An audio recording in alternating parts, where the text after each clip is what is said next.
Hello and welcome to FreeFlight. This is live flight logging chapter 2. Today we're going to be looking at a more in-depth look at the various options available to you to log flights. You will generally log in by a predetermined method, usually a shortcut on the desktop on the launch point computer, and this is the first screen that you will get presented with. And here we enter some information about the weather and the wind direction and strength prevalent on the day. The default launch method together with the aerotow defaults, that is the height of the aerotow, the default tug and the default tug pilot, are all there simply to assist you when you are entering flights, because it will pre-fill some of the form that you need to complete.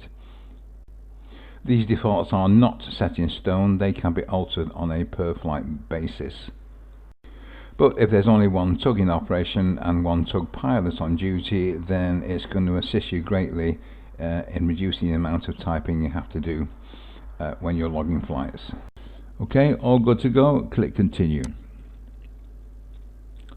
Okay, so before we get into the flights proper, I'm going to go through the various tabs that you've got available to you at the top. The first tab that you come into is a list of aircrafts that are sat on the grid ready to launch. At the moment we have none, and we have none in the active tab, which are flights that are actually in the air, active flights, and the landed tab, which will be a list of the flights that have landed with the up and down times in the duration and the fees automatically calculated, and you'll see that in action in a few minutes time.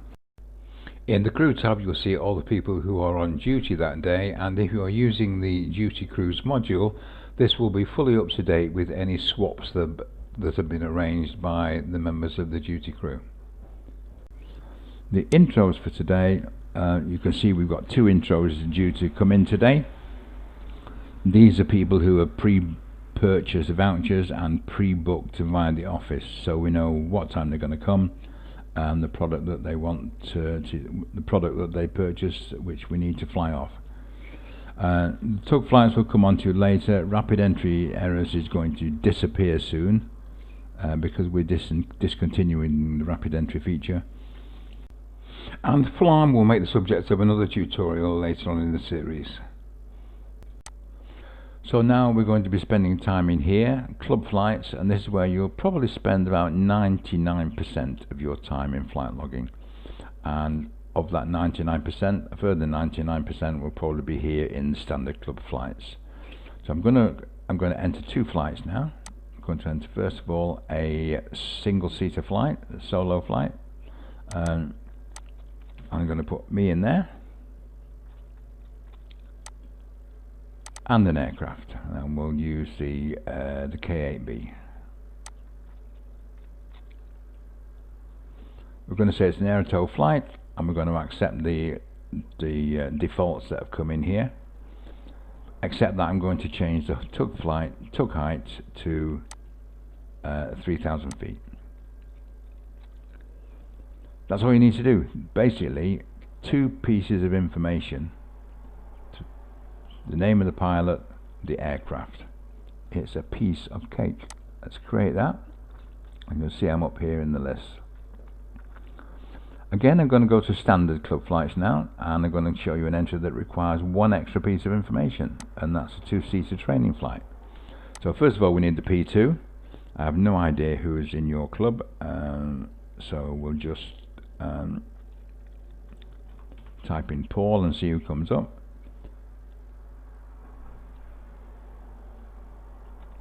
Forgive me if I'm upsetting people here, but we'll go for Paul Hancock, and then we'll put another Paul in just because I happen to know of one, and we'll go for Paul Howard, and then we'll select the K21. If you're not sure of the aircraft and it doesn't appear in the list, because the list can obviously get quite long here, just type in a couple of letters of the ident or even the aircraft type, and it will refine the list for you as you type. There's only one now, which we can now select. Now it's important to note, in case you don't know already, that in the case of two-seater training flights, it is always the P2 that gets charged. The only difference to that is if you select over here a mutual flight or a passenger flight, then the P1 gets charged. We'll explain why a little later on. Let's just click create. Now if this or a similar message pops up, it is very important to note that this flight will not be able to be created. This person cannot fly. It usually happens quite a lot around about membership renewal time, and all you can do is tell him to go to the office and sort it out. A lapsed member will not be covered by the club's flight insurance. And since this wasn't meant to happen in the demo video, I'd better pick another poll quickly. So we have some items in the launching tab, that's aircraft on the grid ready to fly. We have the pilots on and we've selected the aircraft and we're good to go. Just one thing to know here, if a line is red, don't ignore it. The red line means that there's a possibility that that flight might not be legal and cannot go ahead. It won't stop you going ahead with the flight, but all it's there to do is to alert you to the fact that you really need to check this out with the duty FRI. Click on the little arrow to open up and it will see clearly that I've got no medical certificate recorded. That's actually because I'm not a member of your club, so that's a warning that actually this flight would probably be not legal. And you should bring it to the attention of the duty FRI and let him make the decision. For now we're going to assume that it is up to date and it's okay. So, to start a flight, very simply, click the clock. I'll repeat that. To start the flight, very simply, click the clock. Now you notice the two flights disappeared and they now appear in the active tab because they are in the air, they're flying. So just to reiterate, we've actually set up two flights, one solo flight and one two-seater training flight. So now we're going to land one of our flights. So we're going to land this one here. Going to click the clock, that's all we need to do. Don't have to check any times anywhere. Times are brought from the atomic clocks somewhere lurking around the world. And now we will find it in the landed tab. And as you can see, the duration and the fee for the flight are already calculated for you. No mental arithmetic required. Let's focus on this flight for a second, because I want to show you one or two things. We can see we've got a 7-minute flight for 43 quid. Let's assume the pilot comes down and says, had a problem with the aircraft, or the tug pilot had a problem with the aircraft and asked me to pull off. Whatever the situation, the point is, you don't have to worry about any of this. The system will take care of all this. All you've got to do is record what happened. So I'm going to click on the edit button, which is always this symbol here. It looks like a piece of paper with a pencil stuck over the top. And I'm actually going to change the tug height and say that I was instructed to pull off at 1500 feet.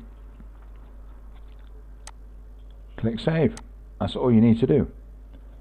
The fee has already been changed, look. No scribbles, no crossing out, just a clean, accurate recalculation. And it literally is that simple. Let's go back to one of the launching flight.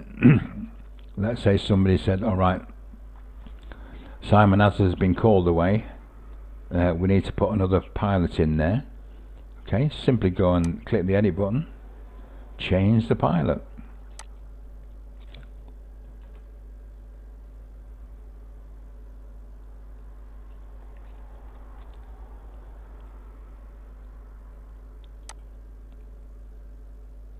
As I said, I have no idea who these people are. So now, the pilot is Simon Norman. Literally, making a change is that simple. Let's put that one in the air. Let's go back to the active tab.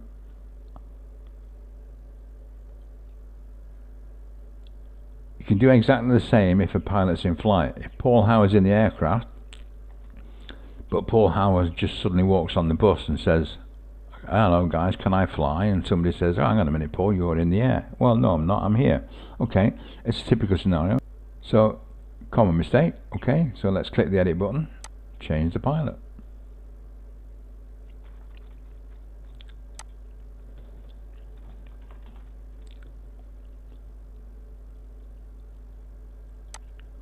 Put Paul Armstrong in. Save. Okay, so now we've changed the pilot. Let's land that flight. Put it in the landed tab. Paul Armstrong. Hang on a minute guys, we just clicked the wrong button.